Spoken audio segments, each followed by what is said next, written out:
Hello, campers. Grab your marshmallows and gather around the true crime campfire. We're your camp counselors. I'm Katie. And I'm Whitney.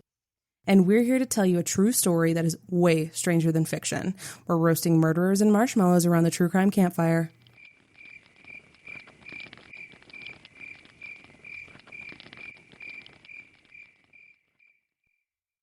So, campers, last week we introduced you to Sante Kimes, Liz Taylor lookalike, scammer, arsonist, sadist, and mother of Kenny Kimes, a promising young man she groomed as her partner in crime from the moment he was born. After spending the early part of her childhood in poverty, Sante was determined to be fantastically rich, and she was willing to do anything to accomplish that goal. And we do mean anything, as you're just about to see. Join us now for part 2 of Mommy Darkest, The Crimes of Sante and Kenny Kimes.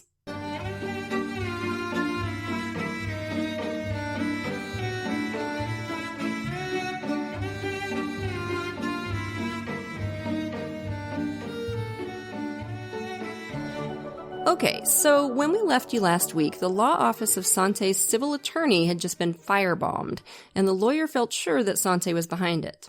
We agree, by the way. And then, just a few months after that firebombing, an insurance adjuster named Elmer Holmgren went missing.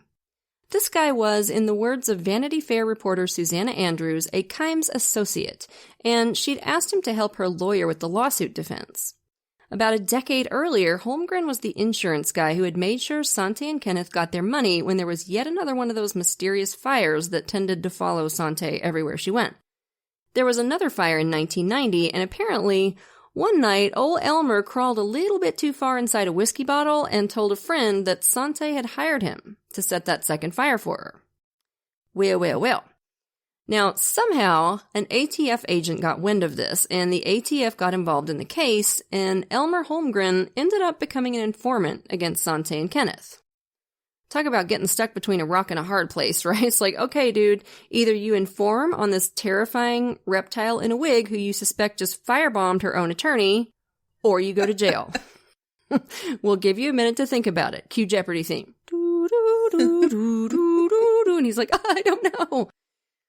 And then, in February of 1991, Elmer left town with the Kimeses on a trip to Costa Rica. Now, why the hell he went, I can't imagine, because according to his son, he called Dante the Dragon Lady and he was scared shitless of her. He said, if anything ever happens to me, it'll probably be because of the Dragon Lady. So I don't know how Sante managed to sweet-talk him onto a plane with her. Maybe he was just too scared to say no, or maybe he thought if he refused to go, she would figure out that he was working with the ATF. But the long and short of it is, campers, that the poor guy was never heard from again after that. So, last anybody knew, he was getting on that plane with Sante and company, and that was it. According to Vanity Fair, Sante told people that Holmgren had turned out to be a crook and run off. Uh-huh. Now, not long after this, Sante tried to sue the amusingly named Chubb Corporation with 2 B's. So yeah, I'll take the necessary Beavis and Butthead moment. Chubb. So, the Chubbs had refused to pony up for one of Sante's suspicious fires, and Sante was, of course, incensed about it. So much so that she started stalking the CEO of the company. Stalking the head Chubb. Good grief, right? She followed him around, she sat in her car and watched his house, and eventually ended up threatening his kids. Man, she's a peach, ain't she? So, Katie, you work in insurance. Have you ever heard of anybody, like, stalking an insurer or a CEO or sending them threats or anything? I would not think that would happen much. Okay, first of all, for context, y'all, Chubb Corporation is like a multi-billion-dollar company. It's huge. So her stalking the CEO isn't just some guy down the street that owns an insurance agency. This is like, he had a security team. Mm-hmm. It'd be like stalking, like, Jeff Bezos or something, right? Bill Gates, yeah. But I do. So my dad also works in insurance, and he used to tell me this story about he worked for, we'll call it Acme Co. And Acme Co. denied a claim for this gentleman for decades before my dad even worked for them. But every Christmas, this man would show up at their offices dressed as Santa with a sign that said, "No Christmas this year thanks to Acme Co." Oh my God. That is dedication. Every he had a Christmas? costume. every Christmas. Oh my God. Like, and the employees were like, Santa's back. Wow. So for how many years did he do this? Up until my dad worked for them for about 4 or 5 years. So I think all through that time. Wow. And I at one point worked in the same building as the famed General insurance company with the annoying commercials. And we would regularly get bomb and arson threats from them. Like they would get the threats and we'd have to, evacuate. Yeah.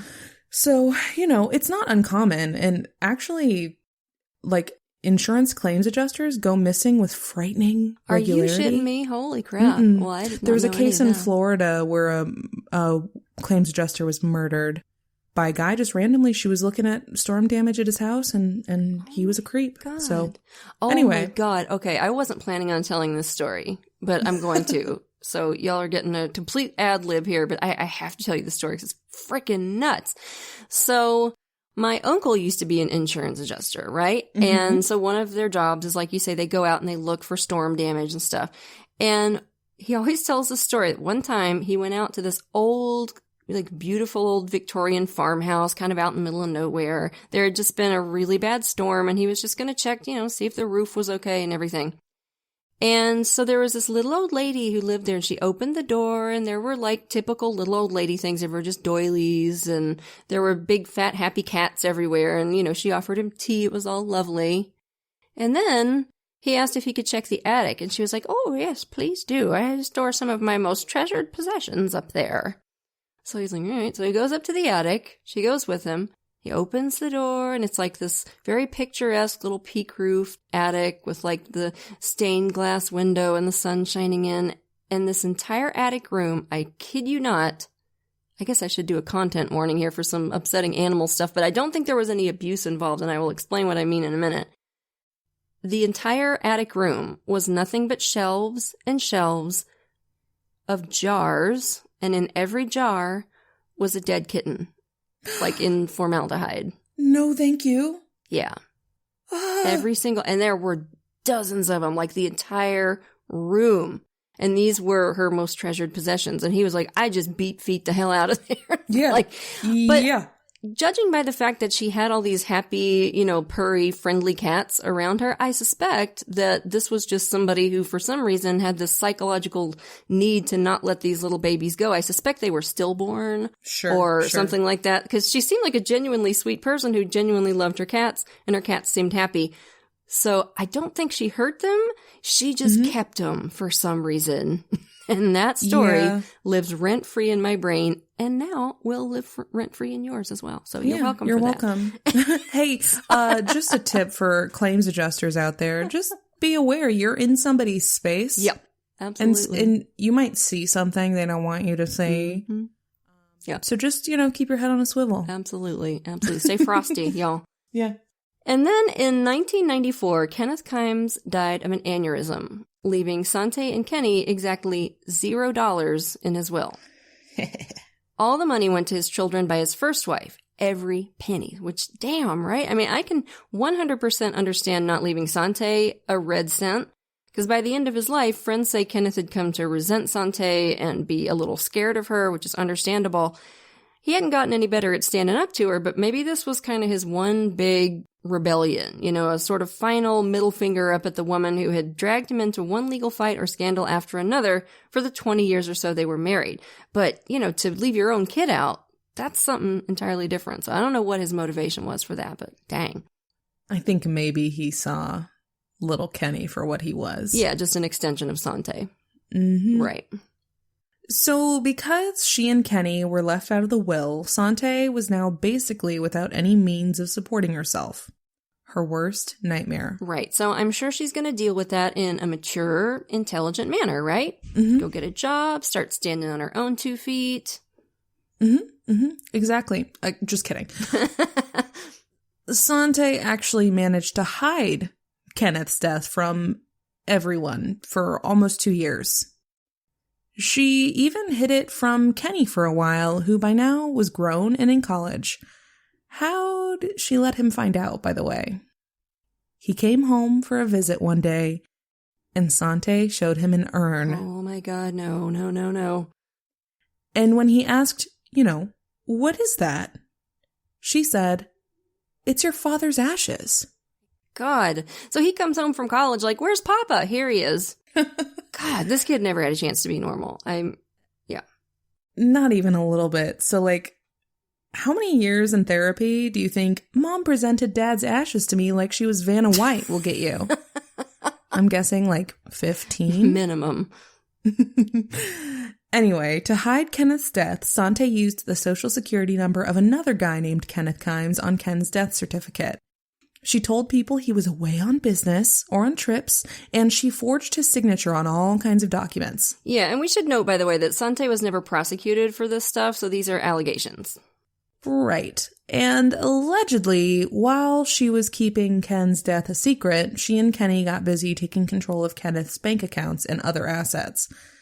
They bled his estate dry in a variety of inventive ways.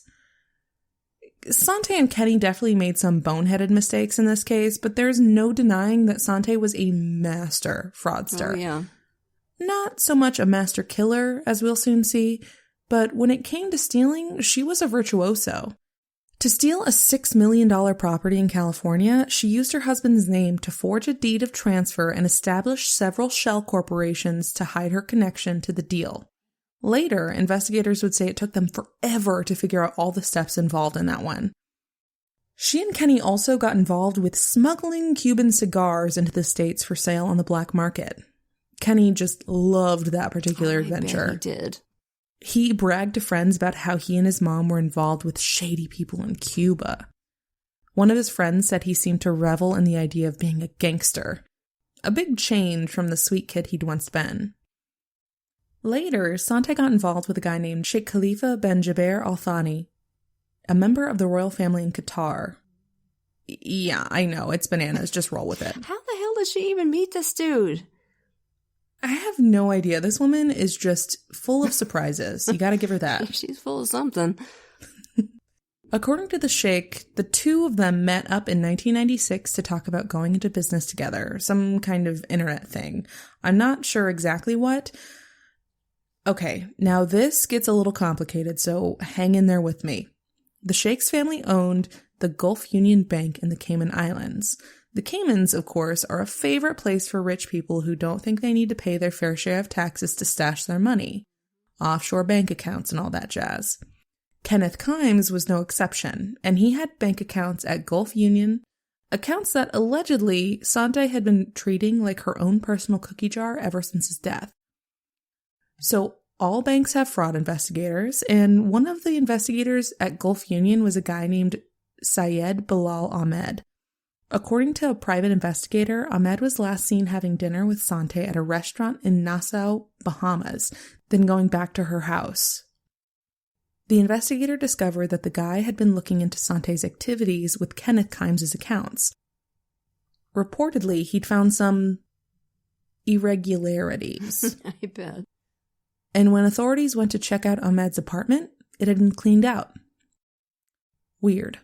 Very weird. And he hasn't been seen or heard from since. That may as well be the quote under Sante's senior photo. Never seen or heard from again. The private investigator had evidence that suggested Sante might have had powerful contacts in the Bahamas, and he thought maybe they'd helped her get rid of Ahmed. All this is just allegation. None of it was ever proven, but this kind of shit sure does seem to follow Sante around, doesn't it? I mean, I've never had one single person disappear or have their office firebombed or anything like that around me. Just saying. Boring. Haven't you heard? Arson is the spice of life. Yeah, arson is Sante's love language. So, right around the same time Syed Ahmed disappeared, Sante talked Kenny into dropping out of college at UC Santa Barbara to become her full-time minion.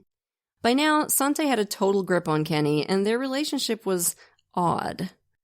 One friend, who always thought Sante was creepy but adored Kenny, said whenever they'd visit, Sante would sleep in the same room with Kenny. A single bedroom. It made her skin crawl. Another friend alleges that they once walked in on Sante and Kenny in bed together, naked. Now, both of them have denied that there was ever anything incestuous between them, and I hope to God there wasn't. But a lot of people have commented on how touchy-feely they were with each other, always holding hands and canoodling on the couch and that kind of stuff.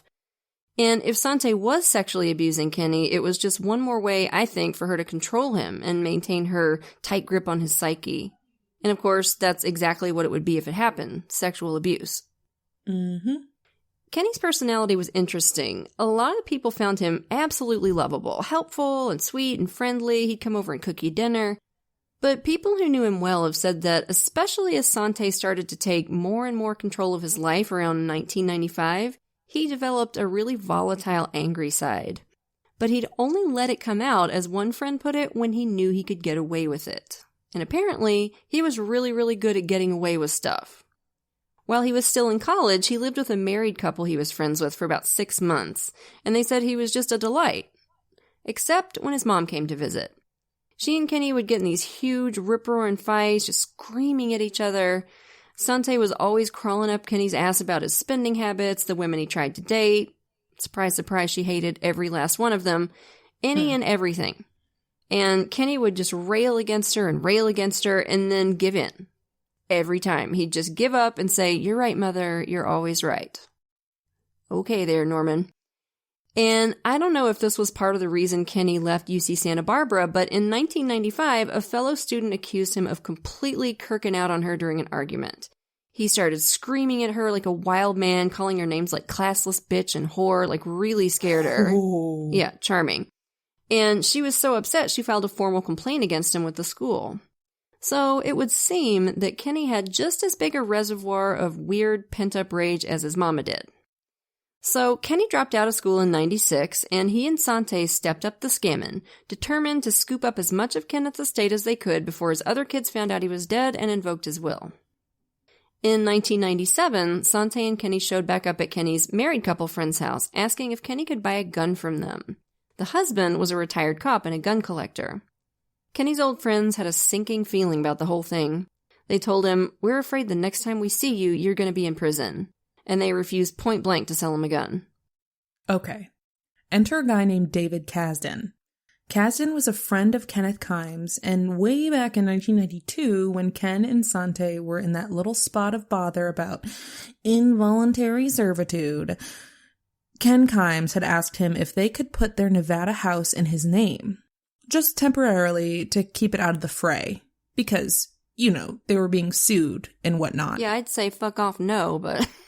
Well, yeah, I've never dealt with any of my friends being accused and guilty of slavery, but... Yeah, but if they were, yeah, they wouldn't be my friend anymore, let's just be honest about Jesus that. Christ. He might have not known what it was about, though. I mean, and it's very possible. I don't think they were close friends at all. I think they were more business associates.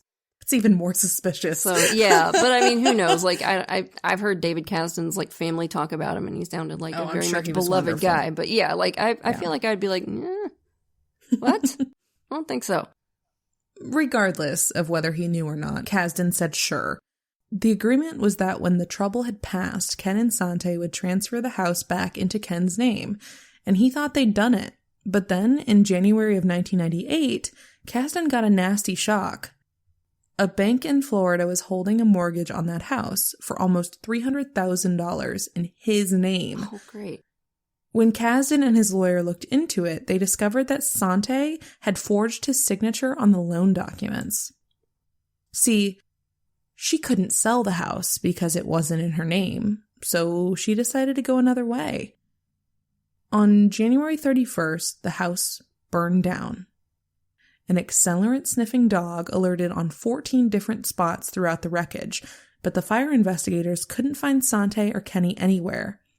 They never called to ask about the fire, never made contact in any way. They were who the hell knew where. Finally, somebody did make contact about the fire. A guy named Robert McCarran. The guy demanded that the insurance company pay up on the house. He agreed to meet with the investigators, but insisted on doing so in the lobby of a nearby hotel. Turns out, the deed to the house had been transferred quite recently from David Kasdan to this McCarran guy. And there was, of course, a huge fire insurance policy on the house, also in McCarran's name. So who was this guy? Oh my God. Campers. A few weeks after the fire, Robert McCarran showed up at the LAPD. He told them he'd just escaped from Sante and Kenny Kimes. It was one hell of a story. He said that months earlier, Sante and Kenny had plucked him out of a homeless shelter, saying they wanted to help him, give him a job, etc. They'd been holding him against his will ever since. They'd transferred the deed of this Nevada house into his name and coached him on what to say to investigators once the house burned down. His job was to collect on the insurance once they set the house on fire and give them the money. McCarran said Sante and Kenny had beaten him, made him cook and clean for them, and now that he'd escaped, he was scared for his life. He knew they'd set that fire, he said. He needed protection. Yeah, I'm sure they were planning on getting their money and then killing this poor guy and putting him where nobody would ever find him. And I'm sure that was the exact conclusion he'd come to himself. So I'm glad he was able to get away, poor dude. And later, the investigators found out that while they were meeting with him in that hotel lobby to talk about the insurance and everything, Sante and Kenny were like listening in. Of course. So creepy. So yet again, we have Sante literally enslaving another human being. Can you even begin to imagine the sense of personal entitlement it would take to do something like that? And of course, she chose a homeless person for this bullshit. Following page 1 of the Predator Handbook, she always picks on the most vulnerable people she can find. Apparently, she once told a friend that she believed some people were put on this earth to serve and some were put on the earth to be served. Gross. I wonder which category she put Boy Wonder Kenny in. You know, I mean, she never let him have his own life, so was he in the servant category too?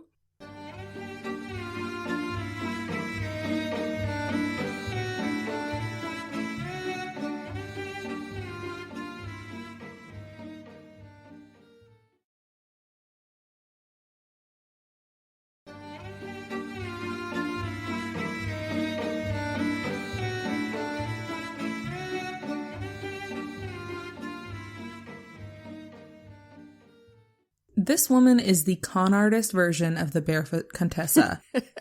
Preferring to grow her own minions at home, but kidnapped is fine right. if you can't. You can't. Oh, God. Barefoot Contessa. Well played. I'm only laughing because I will scream into my microphone, much to the detriment of campers' ears, about this fucking horrible She's bad. piece of gutter slime. Mm-hmm. I think the enslavement stuff makes me even madder than the murders for some reason. It's just so evil. Yeah. Evil.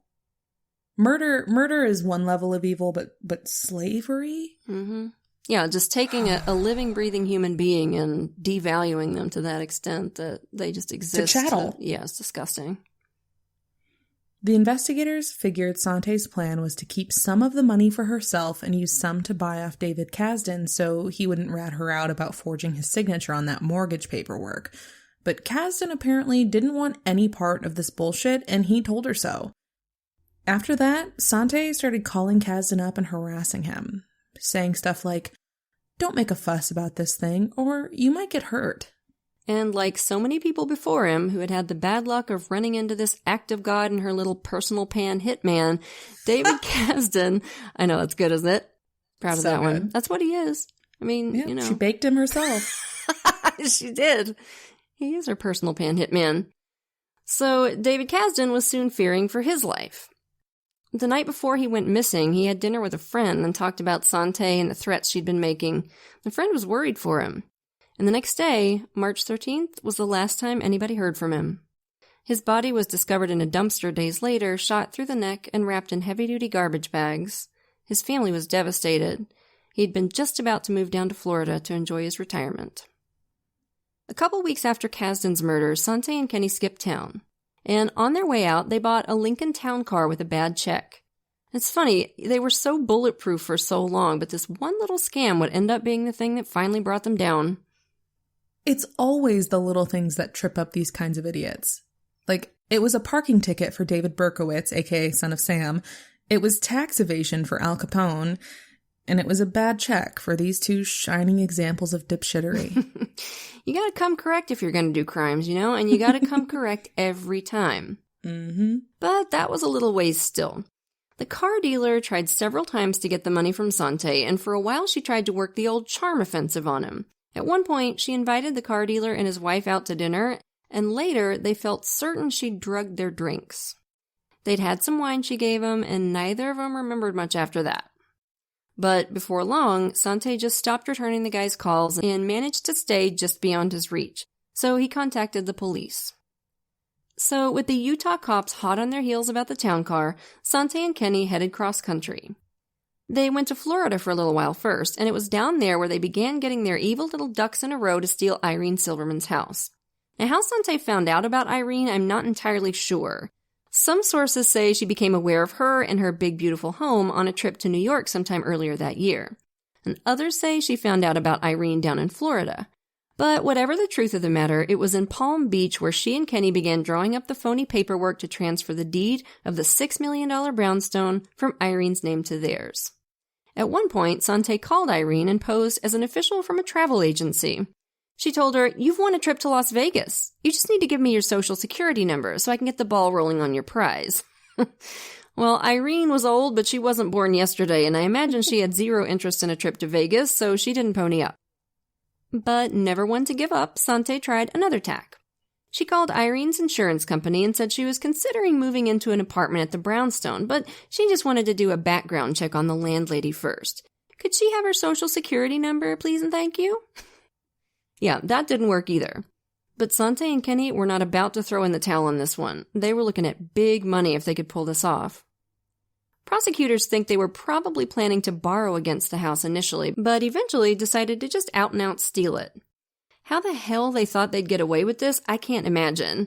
I mean, Irene had tenants in that house. She had a staff of 10 people. Did they think all these folks would just accept that Mrs. Silverman had decided to sell them her house and skip town and, not tell anybody about it? It's ridiculous. But of course, narcissists operate this way. They're prone to that magical thinking that everything they try will turn out shiny. Anywho, at some point, they moved the operation to Manhattan, and poor Irene made the acquaintance of Manny Guerin, aka Kenny Kimes, and sadly, we know that story already from part 1. At some point during Manny's stay in the apartment, Sante put on that red wig the cops would eventually find in her luggage, climbed into bed, and posed as Irene to try and convince a notary public to sign some of the paperwork they needed to steal the house. The notary refused, good for him, because they couldn't provide any ID. Sante said, "Oh, I lost my driver's license, it's been terrible." And also because the papers had already been signed, and you have to sign papers in front of a notary. That's not how that works. Right. And all this happened right under the real Irene's nose. She must have been working in her study at the time or watering her plants on her rooftop garden, playing with her dogs. And meanwhile, these two vipers were inching one step closer to murder. So creepy. And the notary said she really hammed it up, too. In retrospect, he said he suspected she might have actually been wearing some padding to make her look heavier. Good Lord, woman, chew the scenery much? Anybody else flashing back to our Bad Bitches 2-pack episode, by the way? Remember when fraudster killer Quinetta Harris had a boyfriend pose as her murder victim to get some paperwork authorized? Remember? And the guy was it was a dark room and he was in bed and all bandaged up and stuff. It's just amazing how these people all seem to operate from the same playbook. And once they felt that they had all those ducks in a row, and once Irene figured out that Manny was a creep and a liar and might be dangerous, and Kenny realized she was probably getting ready to throw him out, it was time to strike. Sometime on the morning of July 5th, 1998, Kenny summoned Irene to his apartment. Maybe he told her he finally had his ID and references to give her. Who knows? But once he had her inside, he and Mommy Dearest killed her. Sante used a stun gun to subdue her. The police later found the box for it in their luggage. And then Kenny, the boy who Sante had trained up as her own personal murder droid since the day he was born, strangled her to death. They stuffed her body into a bag, and then threw it unceremoniously into a dumpster in Hoboken, New Jersey. And that was the end of Irene Silverman, a woman who had brought light and sparkle to the lives of so many people in her 82 years, just thrown away, like a bag of trash. And as I'm sure you'll remember from part 1, it wasn't long after the murder that the cops arrested Sante and Kenny at the Plaza Hotel. Not for Irene's murder, but for the theft of that Lincoln Town car back in Utah. I have 2 classic nuggets of joy to share with you from that arrest. First, while Sante was standing there, like, yeah, that bag's not mine. I don't know how those documents got there. Stun gun, stun what? Just as cool as a fridge full of cucumbers, Kenny peed his pants. Yep. He did a little piddle in his britches, right there on the street outside the Plaza Hotel. Not quite as ice cold as Mom there, are we, Ken? And even better than that, when they finally got Sante back to the station and started booking her, and she realized what the warrant was for, she perked right back up and said, "Oh, this is just about the car? Oh, well, that's all right then. Sometime when I get back from Utah, I'll buy you a drink." Smooth, Sante. Real smooth girl. Way to stay under the radar. Wow. But of course, soon the cop who arrested them saw that sketch of Manny Guerin on the news and realized it was a dead ringer for Kenny Kimes. And they started uncovering all those documents with the missing Irene Silverman's name all over them. And the rest is history. Kent Walker, Sante's son from her first marriage, was upset when he learned about the arrests. But he wasn't surprised. He knew his mom and half-brother were con artists. And he wouldn't put murder past them for a second. He said, "I never even considered for a second that they weren't guilty. I knew they were guilty." Kent has a lot of angst about Kenny, the little brother he'd loved so much as a kid. He doesn't absolve him of responsibility, but he feels like Sante never gave Kenny much of a chance to be anything other than what he became. Mm-hmm. He said, "I never met anybody with a personality as strong as my mother's." And he also said this: "She wanted that accomplice, and it wasn't going to be me, so it had to be Kenny. And he was willing to do it." Yeah, I find that interesting because it sounds like she tried to enlist him to be her minion first, and when he refused, she started grooming Kenny, which just really points to how determined she was. You know, she was going to have a partner in crime, period. It's really scary. And I mean, it goes back to part 1 where we were discussing the tutor and how she learned, I can't let anybody else adjust or calibrate his moral compass. It has to be dare me. Try to teach my son morals. That's what she said. Jeez Louise. The case was all over the news, of course. The media started calling Sante and Kenny the Grifters. And Sante and Kenny took full advantage of the attention, doing lots of interviews. They both seemed to be enjoying the attention. One interview on the show 60 Minutes was so unnerving that it sparked a whole bunch of rumors about an incestuous relationship between Sante and Kenny, and it's not hard to see why if you watch it. They're holding hands, and the whole vibe is just weird. Yeah, it's uncomfortable. This continued during the trial. Sante and Kenny skeeved out the whole courtroom by holding hands, caressing each other, brushing hair out of each other's faces, and whispering and giggling together at the defense table. Yeah, if you didn't know they were mother and son, you might actually think they were like a romantic couple. The judge finally told them to knock it the fuck off, probably because he knew if they didn't, somebody was gonna barf. Sante and Kenny maintained their innocence. Despite having initially claimed to be a friend of Irene's, now Sante said she'd never met the woman. And the defense hammered home the fact that Irene's body had never been found. But the prosecutors had a solid case. Among other evidence, they presented 17 notebooks they'd found among the Kimes' stuff, and they were damning.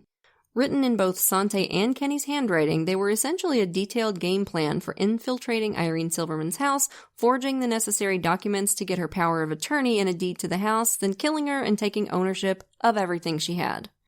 They planned, of course, to sell the house eventually and cash in big. There were also pages and pages of Sante practicing Irene's signature, which gives me the heebs. A friend of Sante's said she'd come back from a trip to New York earlier in 1998 and told him she was planning to buy a fabulous brownstone in Manhattan and rent out the rooms to rich tenants. Yeah, I wonder what house she was talking about. That's a thinker. Sante and Kenny were each convicted of Irene's murder and sentenced to more than 120 years in prison each. When the verdict was read, Sante shot lasers out of her eyes at the jury, while Kenny just laughed and talked loudly over the judge like a bratty kid in a history class. They were outraged that they'd been convicted. They both went on Larry King just a few months after sentencing, with Sante ranting, raving at the NYPD, and the district attorney's office had framed them both, planted Irene's stuff on them, bribed nearly 100 witnesses to testify against them. Basically, she did an excellent impression of the megaphone-wielding shouty guy on a street corner wearing a sandwich board and a Mickey Mouse hat and yelling about Russian spies and fluoride in the water. You know, chemtrails! Chemtrails! She claimed that the NYPD was concealing evidence that Irene Silverman had been running a brothel for years. She said, they just wanted her dead and they wanted to pin it on us. Wow, okay, settle down, Sante. I'm sure the NYPD have a lot better things to do than go after a fading Liz Taylor wannabe and her oily gangster son. And I'm pretty sure their method of dealing with brothels is a little more pedestrian than a murder in a frame-up. God's sake. It's so absurd. Like, come out with a better story than that, at least, if you can. Come on. I thought you were supposed to be a good liar. And as Larry King sat there, probably trying not to yak, Sante vowed to spend the rest of her life proving Kenny's innocence. She said, the only reason I think I'm alive is that I must prove his innocence. Being a parent is the most important thing in the world, and that boy is as innocent and as wonderful a son as you could pray for. He is in hell, and he's done nothing wrong. Ugh. Gross. And if you think I'm exaggerating that presentation, go watch it. Mm-mm. Okay, I toned it down. Of course, in her eyes, I'm sure he hadn't done anything wrong. Because in Sante's world, it's not wrong to murder somebody if they try to get in the way of your payday. And campers, if you thought this story could not get any weirder, hold on to your marshmallows. Because later, Sante and Kenny were scheduled for trial in California for the murder of David Kasdan. When Kenny found out they were eligible for the death penalty, it apparently broke his brain worse than it was already broken. Because shortly before he and his mom were due to be extradited to California for the Kasdan trial, Kenny gave an interview to court TV reporter Maria Zone. And during a break in the interview, Kenny suddenly lunged at the reporter, grabbed her, and put the tip of an ink pen against her jugular vein. And he threatened to stab her with it and let her bleed out all over the floor if prosecutors didn't stop the extradition of his mother. So that's terrifying, right? And of course they brought in hostage negotiators, and 4 hours into the standoff, with Maria Zone sitting there wondering whether she might not live to see another sunrise, the negotiators managed to create a diversion. And it distracted Kenny long enough for officers to wrestle him down and free Maria. Holy shit, right? Holy shit. Yeah. Big, tough guy. We mentioned that he peed his pants when they arrested him, right? Mm-hmm. We mentioned that? Yeah, just wanted to make sure y'all remember that. So when his well-thought-out, reasonable take-a-hostage plan didn't work out, Kenny offered to testify against Sante in exchange for a plea deal that included life in prison and a promise not to seek the death penalty against his mom. So... Hang on. Hold on. I like that the less extreme option of the two was to take a woman hostage. Yes. He was like, okay, I have option A, and if option A doesn't work out, absolutely last Hail Mary option is to testify against mother. You didn't want to have to testify against mommy.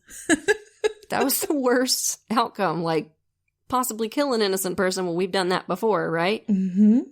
Oh my God. And I imagine the cameras were rolling for this whole thing. Because if they weren't, they should have been, because that's good watching, you know? I would pay to see that footage. And I'm sure the reporter was like, don't turn the cameras off, get this. I would, if I were a reporter, I would be, but bless her heart. I've seen her do an interview about it, and she's remarkably poised about it. She says he was actually quite, polite to her during the standoff, which is really kind of a weird thing to say, but it fits with Kenny, you know, and his personality, and he and Sante always trying to charm their way out of everything, that he was kind of apologetic about it, and yeah, and she seemed to have recovered very well, but can you imagine how terrifying that would be? Almost makes it worse to me that he was polite, because he clearly just saw it as his only option. He was like, oh, we wouldn't be here if I didn't have to do this. Right, and right. I'm terribly sorry about this, but it's my only option. Yeah. Because I can't possibly tell the truth. So, despite the fact that hell had not in fact frozen over and pigs had not learned to fly, Kenny took the stand and testified against Mother. The whole time he was on the stand, Sante chewed the scenery up one side of the courtroom and down the other, just weeping and crying, "Oh, Kenny, my darling! Oh, my darling! Like, et tu, Brute, how couldst thou betray me, my beloved son? Oh, calamity!" It was a ridiculous performance, but Kenny teared up and wouldn't look at her. For God's sake, woman, he's trying to save your skank-ass life. Suck it up. Kenny admitted to the whole affair. He said Sante had told him to take care of Kasdan so he couldn't get them prosecuted for their attempt to steal the house Kenneth Sr. had put in his name. Kenny and an accomplice had gone over to Kasdan's house to talk about it on March 13th, and when Kasdan turned his back on him to make some coffee, Kenny shot him in the neck. Oh, man. Shot a man when his fucking back was turned. Yep. Goddamn Making coward. coffee for him. Yeah, it's horrible. That was it. The accomplice later became an informant and ratted Kenny out to the LAPD, which is why they'd been looking for Sante and Kenny at this time they killed Irene. Kenny also confessed to Irene's murder during the trial, which is where we got the details we gave you about how it went down. Sante was convicted and sentenced to life in prison with no chance of parole. Yay! Suck on that, you absolute walking nightmare of a harpy of a woman. Ugh. Yeah. Kent Walker told the show American Justice, "I don't think there's ever been anyone in the world who could figure my mother out. There's never been anyone like her, and there'll probably never be anyone like her again. Thank God." Yeah, thank, as you say, Kent, God. By the way, years ago, Kent told Dateline that he'd spoken to Kenneth Kimes just a few days before his death. He said Kenneth seemed scared, and he told him he thought he'd been poisoned. Oh, boy. Kent always wondered if his mom had something to do with Kenneth's death, but of course we have no way to know for sure. Would I put it past her? Hell no. Oh, hell no. 16 years into her sentence, at age 79, Sante died in prison of natural causes. Yeah, and I remember once coming across a comment from somebody who'd been locked up with her for a while. I think it was on a YouTube video. And she said that she was lovely to her fellow inmates, kind of a cell block den mother. And I'm actually not surprised to hear that. She could always turn on the charm, and everybody who knew her well said she could seem to be incredibly loving when it suited her. It probably suited her to have the other inmates see her as a matriarch. Oh, yeah. I mean, it certainly suited her on the outside as well. Mm-hmm. "I'm just a mom." She would always say that in interviews. As for Kenny, he's still in prison, where he needs to be. So, how do we feel about Kenny, Whitney? Do we have sympathy? Do we not? I have some. I do, because I really agree with his brother Kent that he did not have much of a chance. I mean, you can't absolve him of responsibility, because once he was an adult, you know, he could have chosen to sit down and unravel all of that trauma from his childhood and get some help. And, you know, at least you have to know it's wrong to murder somebody. Right. But I do have some sympathy, at least for the person he might have become if she hadn't have taken his brain and molded it into what she molded it into. What do you think? I have sympathy for Kenny the child. Right, right. I think everyone's responsible for their own actions at the end of the day. And, you know, if you're an adult, no matter how horrible and built against you your childhood was, you are responsible for how you treat other people. Yeah, and you know, when people say, oh, somebody had a bad childhood or whatever, well, lots of people have bad childhoods and end up growing up to be lovely people who give back and who don't treat other people like garbage. Yeah. So, you know, and it really, to me, stigmatizes victims of abuse if you're going to say it absolves you of responsibility. It stigmatizes people that were victims of abuse. It stigmatizes people with mental illnesses. Right, exactly. Because, again, at the end of the day, everybody is responsible for their own actions. Yeah. That's the only thing you can take home at the end of the day. Yeah. You're not what happened to you.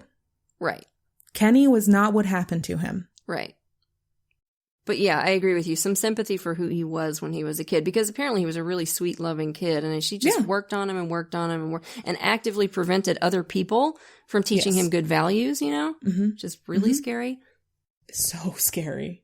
And as for Sante, I think she's one of the scariest people I've ever come across in true crime. And y'all know that's saying something coming from me. I mean, Sante makes Tracy Richter look like a kindergarten teacher. And I'd encourage you to watch some of her interviews, and there are a ton of them on YouTube. You'll roll your eyes a lot because you know the story already, but you can also see how she was able to charm and con so many people. I mean, she has this very oh, I'm nobody special, I'm just a mom kind of vibe. And I could see how it might draw people in, especially back when she also had the gorgeous looks on top of everything else. But underneath it all, that woman was pure, uncut self-interest. No more human than a black widow spider or a spitting cobra, and that's all Kenny had for her mother. You know? So all told, it looks like they most likely killed at least 4 people, possibly 5 if you think Sante killed Kenneth Sr. too. So we have the insurance adjuster Elmer Holmgren, who set the fire for Sante and was working with the ATF against her later.